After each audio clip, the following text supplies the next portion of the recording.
Honestly मैं बहुत ऐसे नहीं मैं कोई अंदर दुखी थी, ना मैं अंदर दुखी थी, ना मुझे बाहर आने का ऐसा ये हो रहा था, but I am happy to come out और अपने बेटे से मिलकर, अपने मॉम से मिलकर मुझे बहुत खुशी हो रही है, बहुत रिलैक्स्ड हूँ मैं। यू नो ऑनेस्टली ये बात मैंने कई मेरे निकलने के आई थिंक 2 हफ्ते पहले या कभी बोल दी थी, या उसके पहले ही, कि यार समर्थ और ईशा तुम कर क्या रहे हो, तुम जिस इंसान को पोक कर रहे हो उसकी एक्स गर्लफ्रेंड के लिए ये क्यों भूल रहे हो कि वो तुम्हारी करंट गर्लफ्रेंड है और वो तुम ही हो, तो तुम अपने आप को ही उछाल रहे हो।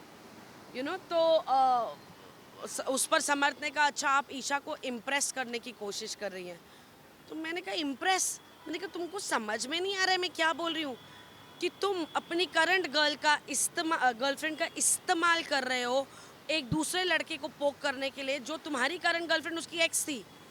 तो you are disrespecting your girlfriend and Isha is allowing that disrespect. आप अभिषेक के सामने उसकी कमर में हाथ डाल रहे हो, उसे यहाँ किस कर रहे हो, एंड देन आप उस लड़के को बोल रहे हो जली ना जली। I mean what are you doing guys? आप किसका तमाशा बना रहे हो, अभिषेक का या खुद का? आप किसको नीचा गिरा रहे हो, अभिषेक को या खुद को? आप किसको डिसरिस्पेक्ट कर रहे हो, अभिषेक को या एक दूसरे को? आप क्या रिस्पेक्ट रख रहे हो अपनी गर्लफ्रेंड की? वो लड़की क्या रिस्पेक्ट रख रही है?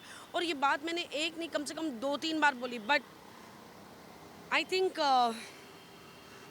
गेम में हर हफ्ते रहने का, जीतना तो दूर की बात है, बट हाँ हर हफ्ते आगे बढ़ने के लिए वो जो जुनून है ना, वो पागलपन में बदल गया, क्योंकि ना उन्हें सही समझ में आ रहा है ना उन्हें गलत समझ में आ रहा है। यार अब मैं अंदर जो थी, देखो मैं ना बहुत सिंपल हूँ, मैं फेस वैल्यू पे आपको लेती हूँ। आप जो मुझे बोल रहे हैं ना, मुझे लगता है यही आपका सच है।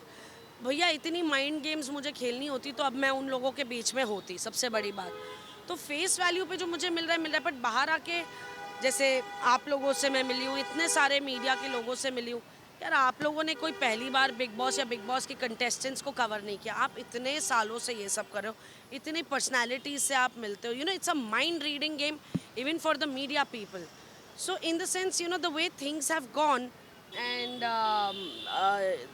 the way आप लोगों ने कहा है कि it has been a strategy of be it pregnancy, be it Sushant Singh, be it fight between husband wife, तो I really hope कि ये सच ना हो, कि एक strategy point of view, and अगर ये strategy है तो again what can I say, to be in the game it's stooping too low, and और अगर ये स्ट्रैटेजी नहीं है और ये रियलिटी है कि भाई ऐसा उनके बीच में प्रॉब्लम्स हो रही हैं, so in that sense I don't know, it's too bad. यार वो कहानी पुरानी हो गई है, आगे बढ़े, एपिसोड्स आगे बढ़ गए हैं, नया वीकेंड का वार निकल चुका है, अभिषेक बन गया। ये बोलो कि अभी अभिषेक और मुनव्वर की लड़ाई हो गई है, एंड आई होप कि इट्स गेम टाइम।